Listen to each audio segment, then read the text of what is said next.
എല്ലാവർക്കും നമസ്കാരം. ഞാൻ അന്ന ജെർലി.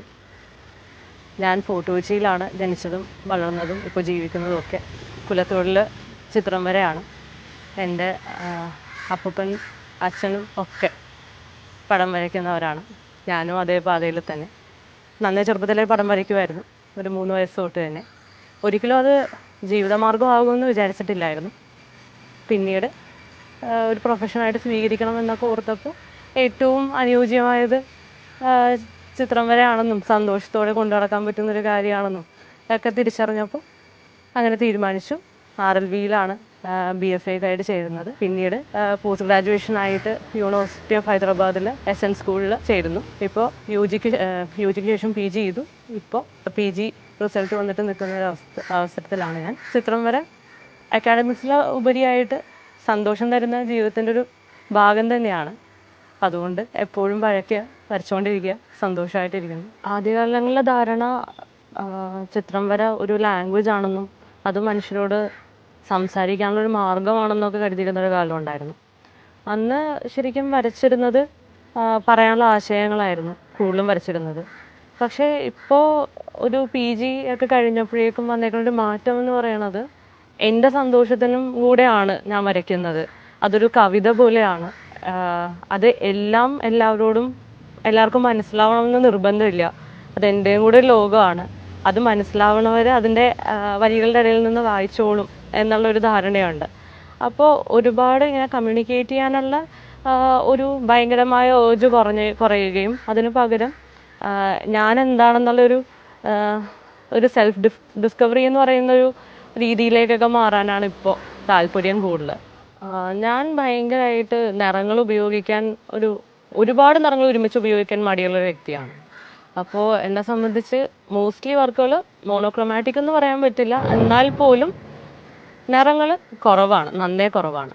പിന്നെ എൻ്റെ ഭാഗത്തുനിന്ന് ശ്രമം ഉണ്ടാവാറുണ്ട് എൻ്റെ ന്യൂനതകളെ പരിഹരിക്കാനൊന്നും, അല്ലെങ്കിൽ അതിന് എൻ്റെ ഒരു ചലഞ്ച് എന്നുള്ള രീതിയിൽ ഞാൻ ഇത് ചേർക്കാറുണ്ട്. നിറങ്ങൾ ഫോഴ്സ്ഫുള്ളി ചില സമയങ്ങളിൽ ഉപയോഗിക്കും, അല്ലെങ്കിൽ പൊതുവേ എൻ്റെ ഒരു മോണോക്രോമാറ്റിക് അല്ലെങ്കിൽ വളരെ കുറവ് നിറങ്ങളുള്ള ഒരു അവസ്ഥയാണ് ഞാൻ ഫോളോ ചെയ്യാറ്. പിന്നെ എനിക്ക് ഏറ്റവും ഒരു ഹാപ്പിനെസ് തരുന്ന കൈൻഡ് ഓഫ് ഡ്രോയിങ്സ് ഇങ്ക് ഡ്രോയിങ്ങുകളാണ്. പെൻ കൊണ്ട് അല്ലെങ്കിൽ ഇങ്ക് ഓൺ പേപ്പർ എന്നുള്ളത് ഭയങ്കര ഇൻട്രിക്കറ്റായിട്ട് സൂക്ഷ്മതയോടെ ഒരുപാട് സമയം ഇരുന്ന് വരയ്ക്കുന്ന ചിത്രങ്ങളാണ് എനിക്ക് കൂടുതൽ സന്തോഷം തരാറെന്ന് എനിക്ക് തോന്നാറുണ്ട്. അത് ടൈം കൺസ്യൂമിങ് ആണ് അതേപോലെ തന്നെ. അപ്പോൾ അതിൻ്റേതായിട്ടുള്ള അതിനൊരു ബൗണ്ടറീസ് ഉണ്ട് ചില സമയങ്ങളിൽ, അത് നമ്മൾക്ക് തരുന്ന സ്പേസ്. പക്ഷെ എന്നാലും ഞാൻ എൻജോയ് ചെയ്യുക അതാണ്.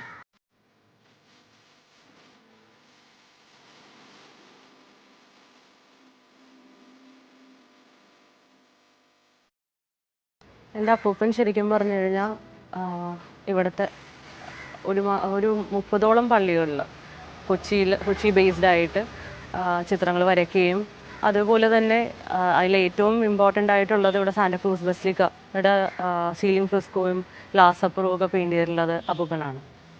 അപ്പോൾ അങ്ങനെ ഒരു പാരമ്പര്യത്തിൽ തന്നെയാണ് എൻ്റെ അപ്പയും വളർന്നു വന്നത്. അപ്പ ചിത്രം വരയ്ക്കും, അപ്പയുടെ ചിത്രങ്ങളുണ്ട്. അതേപോലെ തന്നെ പക്ഷേ ഒരു പ്രൊഫഷനായിട്ട് എടുത്തത് അധ്യാപകനാവാനാണ് തീരുമാനിച്ചത്. അപ്പോൾ വര മാത്രമല്ല, അപ്പയ്ക്ക് അക്ഷരങ്ങളും അപ്പയുടെ ശരിക്കും പറഞ്ഞു കഴിഞ്ഞാൽ അപ്പയുടെ ഒരു കമ്മ്യൂണിക്കേറ്റ് ചെയ്യാനുള്ളൊരു രീതിയാണ് വായന. അപ്പോൾ ഈ വായന എഴുത്തൊക്കെ എന്നെ ശരിക്കും ചെറുതിലോട്ട് ഇൻഫ്ലുവൻസ് ചെയ്തിട്ടുള്ള കാര്യം. കഥകളായിട്ടാണ് അത് ഏറ്റവും കൂടുതൽ എൻ്റെ മുന്നിൽ വന്നിട്ടുള്ളത്. അപ്പോൾ ചെറുതിലോട്ട് കഥകൾ പറഞ്ഞു തരുമായിരുന്നു. അപ്പോൾ എന്നെ ശരിക്കും പറഞ്ഞാൽ എൻ്റെ എന്തെങ്കിലും ഐഡിയോളജി ഫോം ചെയ്യാനായിട്ട് ഏറ്റവും കൂടുതൽ ഹെൽപ്പ് ചെയ്തിട്ടുള്ളത് അത് അപ്പയുടെ ഈ കഥകളിലൂടെയാണ്, അപ്പയുടെ വായനയാണ് ശരിക്കും അതിലേക്ക് അത്തരം രീതിയിലേക്ക് വന്നത്. ഏറ്റവും ചെറുതിലെ എന്നെ ഐഡൻറ്റിഫൈ ചെയ്ത്, ഞാൻ പടം വരയ്ക്കുന്ന ഐഡൻറ്റിഫൈ ചെയ്തത് അപ്പ തന്നെയാണ്. ഒരു വട്ടം വരച്ചിങ്ങനെ മതിലയിൽ വരച്ച് നിർത്തി. അപ്പോൾ അമ്മയോട് പറയുകയുണ്ടായി, ഇവള് പടം വരയ്ക്കും. അതിൽ നിന്നാണ് ശരിക്കും പറഞ്ഞാൽ അവർ ഐഡൻറ്റിഫൈ ചെയ്തത് എൻ്റെ പെയിൻറ്ററെ. പിന്നീട് അത് ബുദ്ധനെ ഭയങ്കരമായിട്ട് ഞാൻ വരയ്ക്കുമായിരുന്നു. അത് ശരിക്കും അപ്പം ഇതേപോലെ തന്നെ പറഞ്ഞു തരുന്നുള്ള കഥകളുടെ ഒരു ഇൻഫ്ലുവൻസ് ആയിരിക്കാം. ഭയങ്കരമായിട്ട് ബുദ്ധനെ ഒരുപാട് കാലം ഇഷ്ടപ്പെടുകയും സ്ഥിരമായി വരയ്ക്കുകയൊക്കെ ചെയ്തിരുന്ന ആളാണ് ഞാൻ. ജീവിതത്തിൻ്റെ പല പല കാര്യങ്ങളിലേക്ക് വരികയും കുറേ കൂടെ നമ്മൾ പ്രൊഫഷണലായി കാണുകയൊക്കെ ചെയ്തപ്പോഴേക്കും മറ്റ് സബ്ജക്റ്റുകളും നമ്മളിലേക്ക് വരുന്നു. ബാക്കി വായനകൾ അല്ലെങ്കിൽ അതേപോലെ തന്നെ നമ്മളുടെ സിനിമ എല്ലാം എല്ലാ തരത്തിലും ശരിക്കും പറഞ്ഞാൽ ഈ പറയുന്ന ഒരു പെയിൻറ്റർ എന്നുള്ള നിലയിൽ നമ്മളെ ഇൻഫ്ലുവൻസ് ചെയ്യുന്ന കാര്യങ്ങളാണ്. അപ്പോൾ ചുറ്റുമുള്ള ഓരോ കുഞ്ഞു കാര്യങ്ങളും ശരിക്കും പറഞ്ഞു കഴിഞ്ഞാൽ നമ്മുടെ പെയിൻറ്റിങ്ങിലേക്ക് നമ്മളെ ഇൻസ്പയർ ചെയ്യുന്നുണ്ട്. നമ്മൾ അറിഞ്ഞും അറിയാണ്ടും ഒക്കെ അത് സംഭവിക്കുന്നുണ്ട്. ശരിക്കും ഞാൻ വരയ്ക്കുന്ന ചിത്രങ്ങളിൽ എൻ്റെ സഹപാഠികളാണെങ്കിലും ഒക്കെ ഐഡൻറ്റിഫൈ ചെയ്ത ഒരു കാര്യം ഒരു ഇൻസ്റ്റലേഷൻ ഉണ്ട് എന്ന് പറയും. അപ്പോൾ പക്ഷേ ഇൻസ്റ്റലേഷൻ എപ്പോഴും ഉള്ളൊരു പ്രശ്നം എന്ന് പറഞ്ഞു കഴിഞ്ഞാൽ നമുക്കതിന് ഭയങ്കരമായ ഫണ്ട് വേണം, അതിനുള്ള ഫിനാൻഷ്യൽ അസിസ്റ്റൻസ് വേണം. അപ്പോൾ എനിക്കെപ്പോഴും തോന്നാറുണ്ട് ചില കാര്യങ്ങൾ നമ്മൾ റെസ്ട്രിക്റ്റ് ചെയ്യുന്നുണ്ട് നമ്മുടെ കലയെ ഒരു പരിധി വരെയൊക്കെ. അപ്പോൾ ചിലപ്പോൾ മനസ്സിൽ കാണുന്നത് നമ്മൾ ഡ്രോയിങ്ങിലേക്ക് ഒതുക്കി തീർക്കാറുണ്ട്.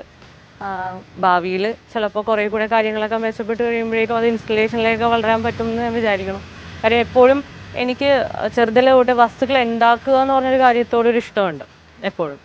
അപ്പോൾ അത് മിനിയേച്ചറായിട്ടുള്ള കാര്യങ്ങളാണെങ്കിൽ അത്, പിന്നെ അതുപോലെ ഒരു സ്പേസ്, എൻ്റെ വർക്ക് എവിടെ ഡിസ്പ്ലേ ചെയ്യണം എന്നുള്ളത് എനിക്ക് എപ്പോഴും ഒരു കൺസേൺ ആണ്. എന്ത് ബാക്ക്ഗ്രൗണ്ട്, എന്ത് സ്പേസ് എന്നുള്ളത് അത് ശരിക്കും ഇപ്പോൾ ഇമ്പോർട്ടൻ്റ് ആയിട്ട് വരുന്നൊരു ഫാക്ടറാണ് ആർട്ടിൽ. അപ്പോൾ എനിക്ക് തോന്നുന്നു എന്നിലേക്കും ആ ഒരു ക്വാളിറ്റി കുറച്ച് കഴിയുമ്പോൾ ഡെവലപ്പ് ചെയ്ത് കൊണ്ടുവരാൻ പറ്റുമായിരിക്കും. കൺസ്ട്രെയിൻസ് ആയിരിക്കാം എന്നെ അതിൽ നിന്ന് പിൻവലിക്കുന്നതെന്ന് ചില സമയത്തൊക്കെ എനിക്ക് തോന്നിയിട്ടുണ്ട്. ഈ കോവിഡ് വന്ന ഈ കാലഘട്ടം ശരിക്കും നമ്മളെയൊക്കെ സംബന്ധിച്ച് എല്ലാ മനുഷ്യർക്കും ഒരു ബുദ്ധിമുട്ടുള്ള കാലമാണ്. ഉള്ളവനും ഇല്ലാത്തവനും ഒക്കെ ബുദ്ധിമുട്ടിയൊരു കാലമാണ്. ഞാനും അതിലൊരാൾ തന്നെയാണ്. എൻ്റെ അച്ഛൻ ഇപ്പോൾ ഒരു വലിയ കോവിഡ് ട്രോമ കഴിഞ്ഞ് വന്നേക്കുകയാണ്. ഒരു നീണ്ട കാലയളവ് വെന്റിലേറ്ററിലും അതിനോടുള്ള അസോസിയേറ്റഡ് അസുഖങ്ങളും ഒക്കെ. അപ്പോഴേക്കും നമ്മളുടെ മനസ്സിൽ ശരിക്കും പറഞ്ഞു കഴിഞ്ഞാൽ ഈ പറയുന്ന ആർട്ട് ഭയങ്കരമായിട്ട് ഇൻഫ്ലുവൻസ് ചെയ്യുന്നുണ്ട്. നമ്മളായിട്ട് ഇരിക്കാൻ വേണ്ടിയിട്ട് ഒരു പീസ്ഫുൾനെസ് ശരിക്കും പറഞ്ഞു കഴിഞ്ഞാൽ നമ്മളിൽ നിലനിർത്താനായിട്ട് ഒക്കെ ഈ പറയുന്ന ആർട്ട് ശരിക്കും ഹെൽപ്ഫുൾ ആയിട്ടുണ്ടോ എന്ന് എനിക്ക് തോന്നിയിട്ടുണ്ട്. ബാക്കി മനുഷ്യരെ വിഷമിക്കുന്ന കൂട്ടത്തിൽ നമ്മളും വിഷമിക്കുന്നുണ്ട്. പക്ഷെ അതിനൊക്കെ ഒരു കുറച്ചും കൂടെ ഒരു ക്വാളിറ്റിയുള്ള സ്പേസിൽ നിന്ന് കാണാനായിട്ട് സഹായിച്ചിട്ടുണ്ട്. ശരിക്കും ലളിതകലാ അക്കാദമി എന്നോട് ഏറ്റവും കൂടുതൽ റിലേറ്റ് ചെയ്യാൻ പറ്റുന്നത് ഇപ്പോൾ സ്റ്റേറ്റ് എക്സിബിഷനോടനുബന്ധിച്ചുള്ള സെലക്ഷൻ പ്രോസസ്സും.